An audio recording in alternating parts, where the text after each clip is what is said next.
Hi, everyone. I'm Anna from IOV42, Internet of Value. And I'm going to spend a few moments discussing how various technologies are helping with the global agroforestry trade contribute towards net zero aims and goals. So what is the link between agroforestry and in particular deforestation and net zero? Sadly, it's not a pretty picture. So there are various reports that say that 20% of greenhouse gas emissions come from deforestation. The shocking thing about that is there are actually some tropical forests that now emit more carbon than they capture, which is mind-blowing. The vast majority of these emissions come from deforestation to produce products like paper, timber, coffee, rubber, maize, palm oil, cocoa, et cetera, et cetera. So they're all consumer-friendly products in a way. Back in 2020, the company that I work for, we're a technology company.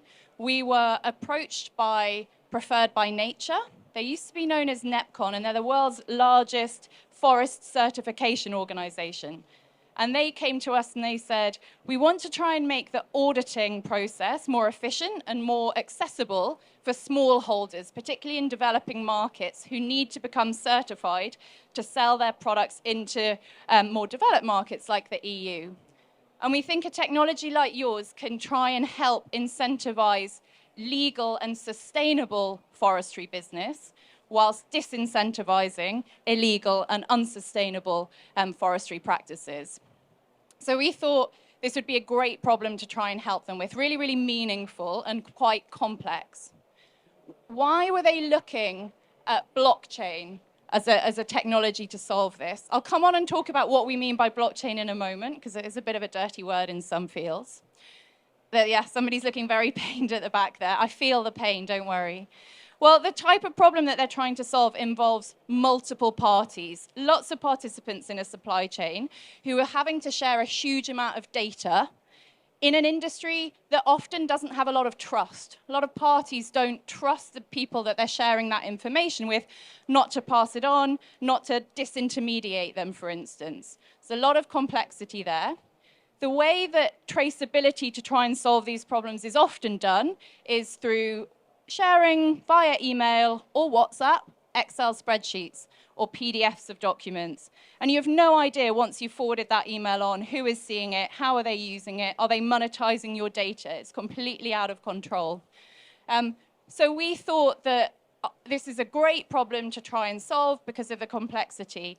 And this is where the DLT, the distributed ledger, or the dirty word blockchain comes in here. I'm sure some of you are thinking, isn't that all just to do with people who sit behind computers trading Bitcoin or kitty crypto or whatever? Well, that's the world that we try and leave behind. We have nothing to do with mining. We have nothing to do with cryptocurrencies. 4 years ago, the team of engineers that I work with set about to create a technology to build trust, not to destroy it, to support regulation, not to go behind it. And so we took what we think are the best facets of blockchain-type technologies to apply them to be enterprise and government grade.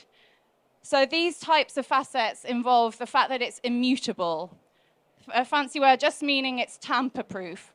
Once a transaction is written to the digital ledger, it is there forever.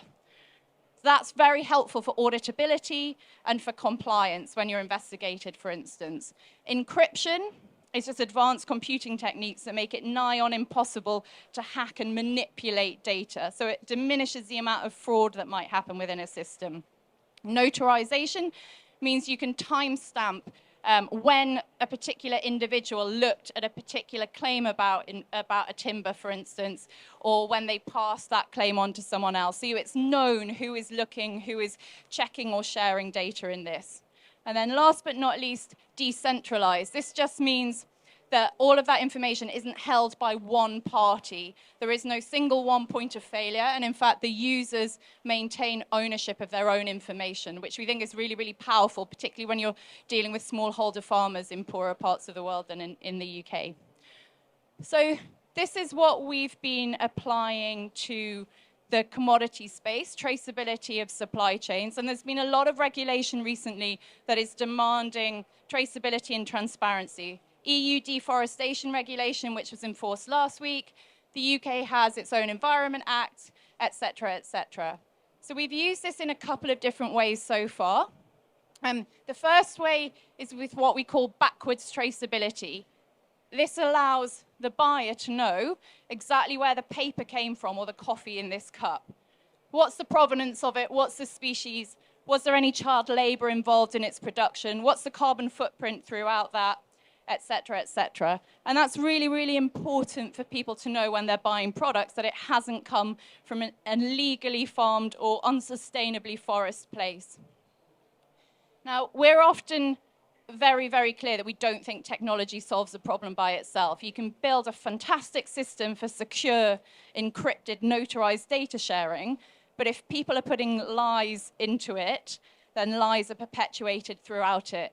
So for us, accountability and integrity about data is really, really important. And that's where endorsement by reputable third parties is critical. This could be a certifier like Preferred by Nature. It could be remote sensing or a satellite company. It could be DNA or isotopic testing. They are all organizations that we partner with to endorse claims made about products that are being traded. And it's hopefully not too big a mental leap to see how what I've described in the timber world could be applied to other commodities, including critical minerals, including cattle, livestock, etc. So this is what we've been working on. It's operational with organizations around the world. We also have been approached recently, and it'll be interesting to chat afterwards about this, we're here to learn, about what we're calling the concept of forwards traceability. So we understand that a lot of forestry owners and producers have no idea where their materials go after it's sold to the sawmill.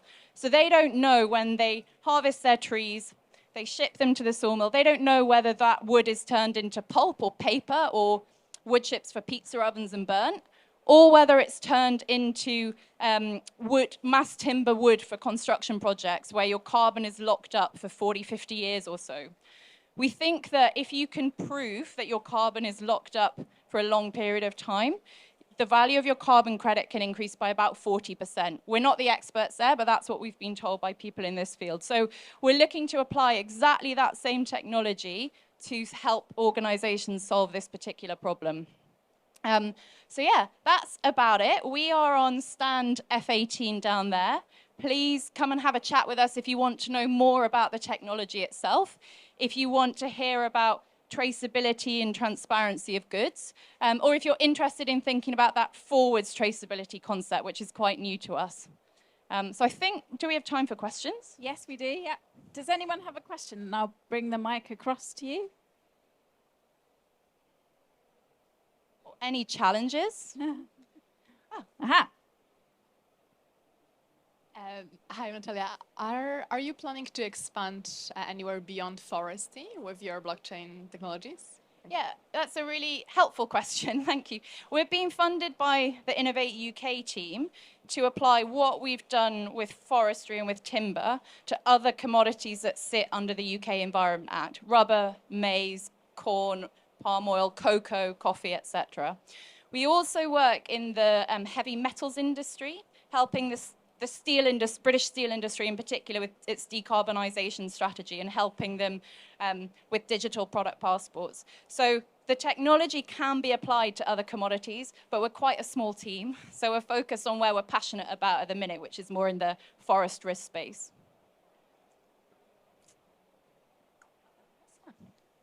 Thank you, Liz from Beyondly. It was just a question around how that you touched on EU product passports there. So obviously we're seeing from 2026 that on certain key items, so electricals, batteries and apparel. How would you see this integrating with any future legislation? I know we still don't know a lot from EU about how that's going to work, how the products are going to be tracked through. So I think there's an opportunity and I think there's a problem as well with regulation like that. First, the opportunity is, and lots of organizations at this conference today operate basically as data companies. They're capturing data about a product, about the footprint of a product, but there's very little to provide security and verification of the claims made about those products. So that's where our technology would sit underneath a digital product passport to create that immutable claims system for people. The problem with it, I think, is I'm not a big standards person, but standardization. How is the data reported? What pieces of information are captured for apparel or for batteries, for instance? That needs to be consistent. So yeah, that is something that we're looking at, but we haven't applied it in the battery passport space yet. Oh. I'll come.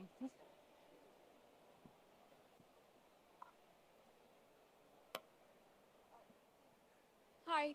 So really interesting conversation, and the talks about carbon credits and blockchain has existed for a while. One of the potential challenges is that a lot of these projects come from the global south, where it's difficult to access these frameworks, utilize them in a meaningful way. So how do you envision yourself overcoming those challenges, especially in the context of developing countries where most of these projects exist? Yeah, it's a helpful question as well. Our first client was actually a very, very small peninsulan Malaysian sawmill.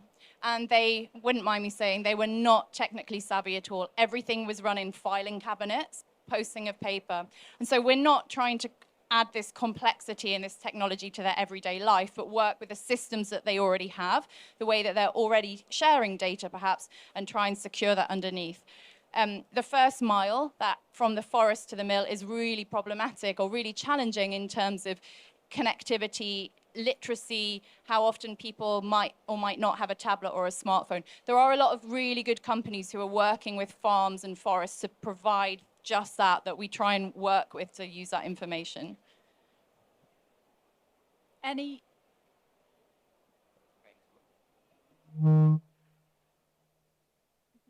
Thank you. You spoke a little bit about data ownership, particularly in the context of smallholder farmers. Can you expand a little bit on that concept and how this actually enables that ownership to be with a smallholder?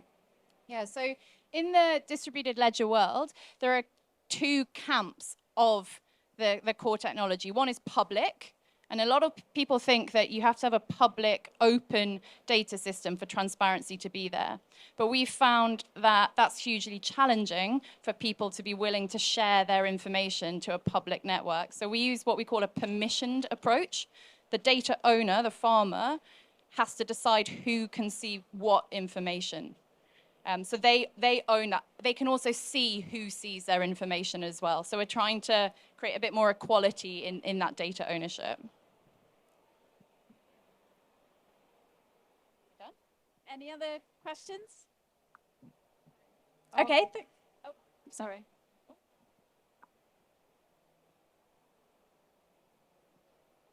So thank you for presentation. It's very interesting about blockchain, but I see it. Are you in competition with certification bodies? So how does it work? Like, do you want to work together with certificates, or is it going to be separate?